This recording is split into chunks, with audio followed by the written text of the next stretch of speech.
Hello, good morning student. Daksh classes में आपका स्वागत है। आज आपको रिएक्शन का कुछ बचा हुआ पोर्शन जो था उसको लेके आए हुए हैं। हम लोग 2-3 पढ़ चुके हैं। एक था उसमें संयोजन अभिक्रिया, वियोजन अभिक्रिया, ठीक है। उसके बाद आपका आता है ऊष्माक्षेपी अभिक्रिया। अब ऊष्माक्षेपी अभिक्रिया क्या होता है उसको थोड़ा सा समझने के लिए यहाँ पे ध्यान दीजिए, ठीक है।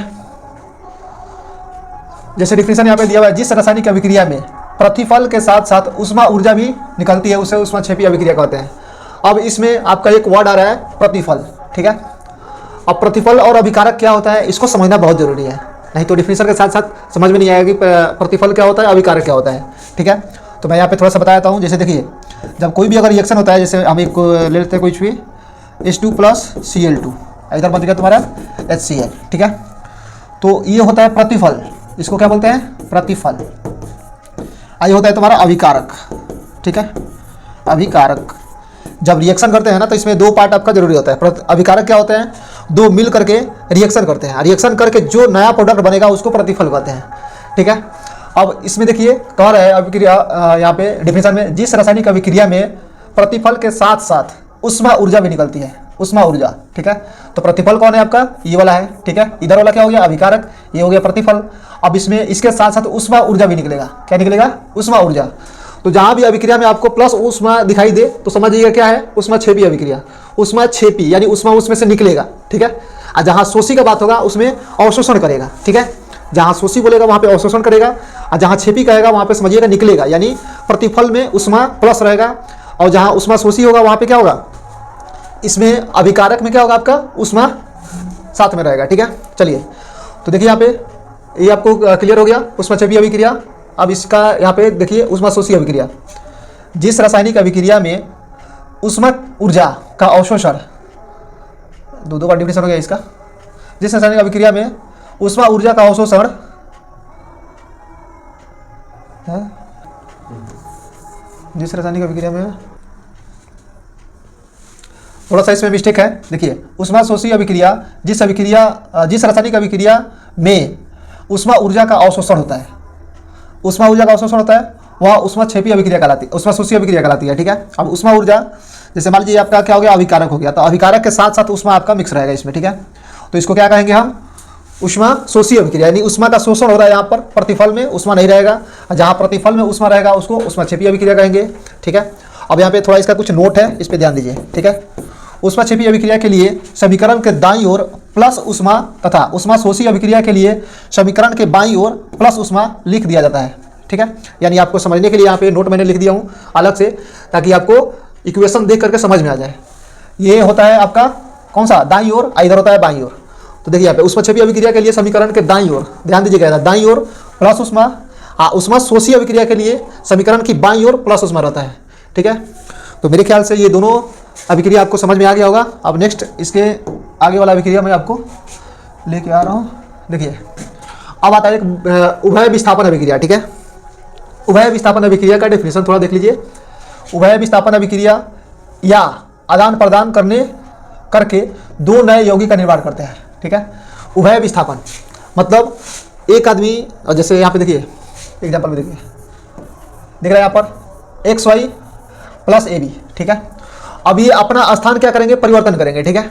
विस्थापन का मतलब क्या होता है, स्थान बदलना, ठीक है। देखिए अब यहाँ पे X है, यहाँ पे Y है, तो अब होगा क्या इसमें से कि Y उठ करके चल जाएगा दूसरे जगह पे, और इसके जगह पर कोई और एलिमेंट आकर के बैठ जाएगा, ठीक है। तो देखिए अब जैसे इधर बनेगा तो X यहाँ पे आ गया, और Y की जगह पर क्या आ गया, B चला गया, और A रह जाएगा वहीं पे अपनी जगह पे, और Y यहाँ से चल जाएगा एक जगह पर, ठीक है।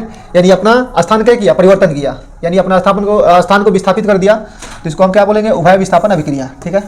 देखिए अब ध्यान से एग्जाम्पल में आइए, थोड़ा सा मतलब ये कंसेप्ट था, कंसेप्ट समझ गए। अब देखिए इसमें X और A ये दोनों क्या होते हैं, धनायन होते हैं, और Y और B क्या होते हैं, ऋणायन होते हैं, ठीक है।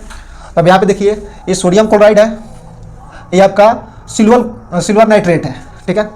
अब इसमें देखिए, अब यहाँ पे जैसे आपका X और A ये दोनों धनायन होता है, ठीक है, यानी इस पर प्लस चार्ज होगा और इस पर भी प्लस चार्ज होगा, ठीक है। तो कभी प्लस वाला प्लस के साथ नहीं आएगा तुम्हारा, ठीक है। प्लस माइनस के साथ जाता है और माइनस प्लस के साथ जाता है। और Y पे क्या चार्ज रहेगा, माइनस वाला, यहाँ पे माइनस वाला, ठीक है। तो यहाँ पे लिखा हुआ है कि X और A क्या होगा, धनायन होगा। X और A दोनों धनायन है, और Y और B ये दोनों ऋणायन है, यानी Y और B ये दोनों के दोनों क्या है, ऋणायन है, यहाँ पे दे दिए हैं। तो देखिए अब x क्या है तुम्हारा धनायन है, अभी क्या है ऋणायन है, तो धनायन और ऋणायन दोनों एक साथ आएगा, यानी प्लस चार्ज और माइनस चार्ज एक साथ मिलेगा। फिर इधर से ये तुम्हारा क्या है प्लस चार्ज और y क्या है माइनस चार्ज, ठीक है। तो ये दोनों क्या होगा इधर आकर के अपना चार्ज अपोजिट वाला को एक साथ रखेगा, ठीक है। जैसे प्लस वाला है तो माइनस वाला को रखेगा और माइनस वाला है वो प्लस वाला को रखेगा, ठीक है। तो इसी पर एग्जांपल यहाँ पे दिए हुए हैं, इसको समझिए। यहाँ पे देखिए अब सोडियम पर एक प्लस होता है, क्लोरीन पर एक माइनस होता है। फिर यहाँ पे सिल्वर यानी अर्जेंटीनम होता है, Ag इसका संकेत है, Ag पर एक प्लस और नाइट्रेट आयन पर एक माइनस होता है, ठीक है। तो देखिए अब यहाँ पे सोडियम पर एक प्लस है और इसमें माइनस वाला कौन दिख रहा है आपको, ठीक है। देखिए यहाँ पे ध्यान से, मैं प्रेस यहाँ पे कर देता हूँ इसको। देखिए अब यहाँ पे Ag आपका प्लस में है और क्लोरीन क्या है माइनस में है, तो यहाँ पे AgCl बनेगा, यानी सिल्वर क्लोराइड बनाएगा। और जो बच गया सोडियम नाइट्रेट यहाँ पे बनाएगा। देखिए इसका चार्ज प्लस है, इसका चार्ज माइनस है, यानी प्लस माइनस चार्ज एक साथ रहेगा। फिर यहाँ पे भी प्लस और माइनस चार्ज एक साथ रहेगा, ठीक है। तो ये क्या बनाया आपका सिल्वर क्लोराइड और सोडियम नाइट्रेट। तो यही उभय विस्थापन अभिक्रिया होता है, यानी आपस में क्या होता है इंटरचेंज कर लेता है साइन के साथ में, ठीक है। जो यहाँ पे रहेगा, जैसे देखिएगा उभय विस्थापन अभिक्रिया जब एग्जाम में पूछेगा आपसे तो देख लीजिएगा यहाँ पे जो दो एलिमेंट है और ये जो दोनों है आपस में इंटरचेंज किए हैं, आपस में इंटरचेंज करेंगे तो उभय विस्थापन अभिक्रिया कहलाएगा। विस्थापन का मतलब ही होता है चेंज करना, ठीक है, समझिएगा इसको। चलिए दूसरा एग्जाम्पल है यहाँ पर FeS यानी फेरस सल्फाइड इसको कहते हैं। उसके बाद सल्फ्यूरिक अम्ल जो है फेरस सल्फाइड के साथ अभिक्रिया करेगा तो क्या बनेगा यहाँ से। अब देखिए अब जो Fe है आपका Fe और S, अब ये दोनों अलग अलग एलिमेंट हैं, यहाँ पे दोनों अलग अलग एलिमेंट हैं, तो फिर जैसे इसमें इंटरचेंज हुआ था उसी तरह इसमें भी इंटरचेंज होगा।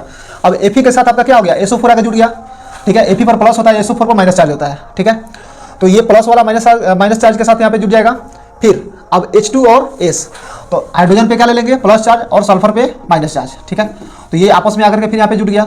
तो यही आपका क्या होता है जैसे इंटरचेंज करेगा यानी अपना स्थान परिवर्तित करेगा तो हम इसको क्या बोलेंगे उभय विस्थापन अभिक्रिया है, ठीक है। चलिए अब उसके बाद आता है आपका उदासीनीकरण अभिक्रिया, ठीक है। देखिए वह अभिक्रिया जिसमें कोई अम्ल किसी भस्म के साथ अभिक्रिया करके लवण और जल बनाता है उसे उदासीनीकरण अभिक्रिया कहते हैं। अब इस रिएक्शन में आप देखिएगा अम्ल और भस्म देखिएगा दोनों आपस में मिलेगा और लवण और जल बनाएगा।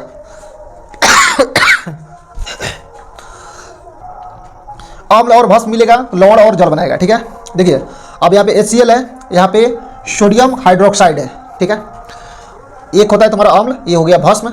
अब लवण का सूत्र क्या होता है यानी नमकीन जो होता है NaCl बनाएगा यहाँ पे, ठीक है। सोडियम क्लोराइड अब प्लस में H2O, ठीक है। तो ये आपका उदासीनीकरण अभिक्रिया कैसे पहचानेंगे कि अम्ल और भस्म का रिएक्शन होगा।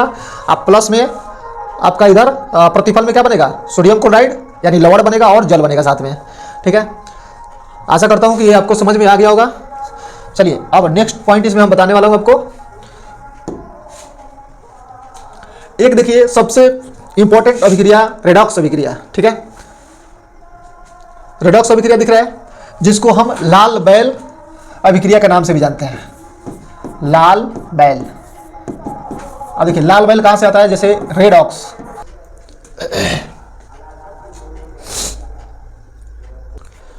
रेडॉक्स अभिक्रिया इसको हम लाल बैल अभिक्रिया के नाम से भी जानते हैं, लाल बैल, ठीक है। अब लाल बैल इसका मतलब कैसे होता है, जैसे रेडॉक्स, तो रेड इसमें आ जाएगा आपका, लाल मतलब जैसे इंग्लिश वर्ड होता है रेड, ठीक है। आप बैल को क्या बोलते हैं ऑक्स, तो इसी को मिला देते हैं तो रेडॉक्स हो जाता है, ठीक है। चलिए ये थोड़ा सा मतलब इसको पॉइंट याद कीजिएगा तो रेडॉक्स अभिक्रिया आपको लाल बैल कह के याद कर सकते हैं, ठीक है। अब इसमें एक साथ दो अभिक्रिया होता है उसको भी आपको समझना है, ठीक है। चलिए इसका डिफिनेशन थोड़ा सा देख लीजिए। रेडॉक्स अभिक्रिया ऑक्सीकरण अवकरण अभिक्रिया कहलाता है, ठीक है। यानी एक के साथ अभिक्रिया होता है। अगर कोई भी इक्वेशन आपको मिलता है तो उसमें रेडॉक्स अभिक्रिया में अवकरण अभिक्रिया और ऑक्सीकरण अभिक्रिया, ठीक है, दोनों एक ही साथ होता है। रेडॉक्स अभिक्रिया एक विशेष प्रकार की अभिक्रिया है जो सदैव साथ साथ होती है, सीधा लाइन लिखा हुआ है, ठीक है। यानी इसमें दोनों अभिक्रिया एक ही साथ होता है। अब समझिएगा कैसे होता है, आपके साथ यहाँ पे एग्जाम्पल यहाँ पे है, देखिए जैसे आपका CuO है प्लस H2 है, उसके बाद Cu प्लस H2O, ठीक है। तो ऑक्सीकरण अभिक्रिया कब होता है और अवकरण अभिक्रिया कब होता है, देखिए ध्यान से।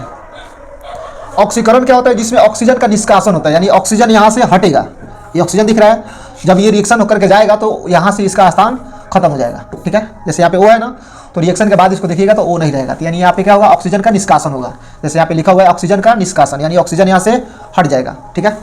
चलिए उसके बाद अब H2 ऑक्सीजन का क्या होगा यहाँ पे संयोग होगा, यानी जैसे ही H2 बनाएगा यहाँ पे तो क्या होगा, जैसे H2 था यहाँ पे ऑक्सीजन का संयोग होगा। ऑक्सीजन का सूत्र क्या होता है O, ठीक है। तो देखिए अब H2 है, अब इसके साथ क्या आएगा O आके मिलेगा। कौन सा O, जो यहाँ से निकल के गया था वही, जो इसका निष्कासन हुआ है यही आकर के यहाँ पे मिलेगा, ठीक है। एक बार और ध्यान से देख लीजिए, अवकरण अभिक्रियन में क्या होता है, ऑक्सीजन का निष्कासन होता है, और ऑक्सीकरण में क्या होता है, हाइड्रोजन में ऑक्सीजन आके जुड़ता है यहाँ पे, ठीक है। यानी ऑक्सीकरण में ऑक्सीजन का संयोग, यहाँ पे लिखा हुआ है ऑक्सीजन का क्या होता है, संयोग होता है, ठीक है।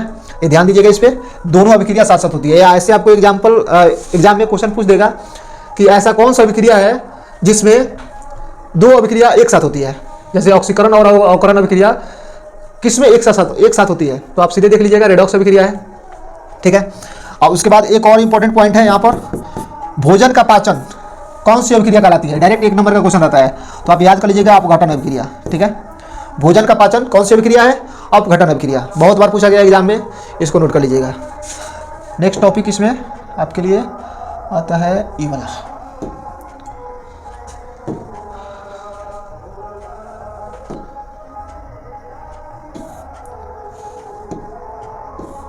ये कहाँ गया सर, इसमें से ये तो आप लोग को पढ़ा चुके हैं। अब यहाँ पे अपना हाथ का लिखा हुआ नोट्स था तो सोचे आप लोग को थमा दें। केमिस्ट्री से एक भी नंबर आपका कटने नहीं दूंगा मैं, बस आप लोग मेरा वीडियो देखते रहिए। और देखिए यहाँ पे, अब यहाँ पे पदार्थ लिखा हुआ है, ठीक है।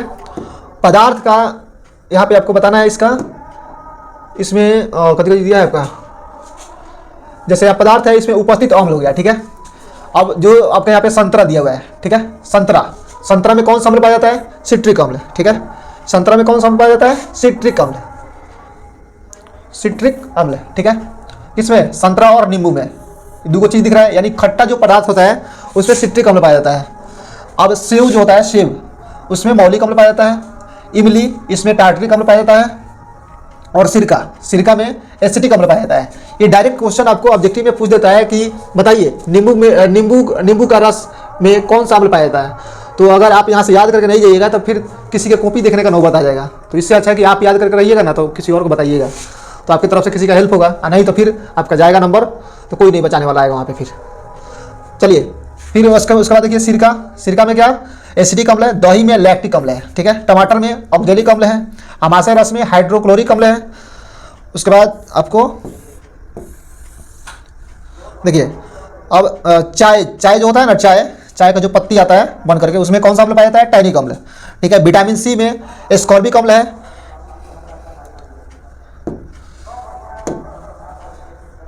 चलिए उसके बाद विटामिन सी में एस्कॉर्बिक अम्ल है। और लाल चिट्टी, जो लाल चिट्टी आप लोग देखिएगा कि आधा लाल रहता है आधा काला रहता है, उसके डंक में, ठीक है। चिट्टी के डंक में कौन सा अम्ल पाया जाता है, फॉर्मिक अम्ल, ठीक है।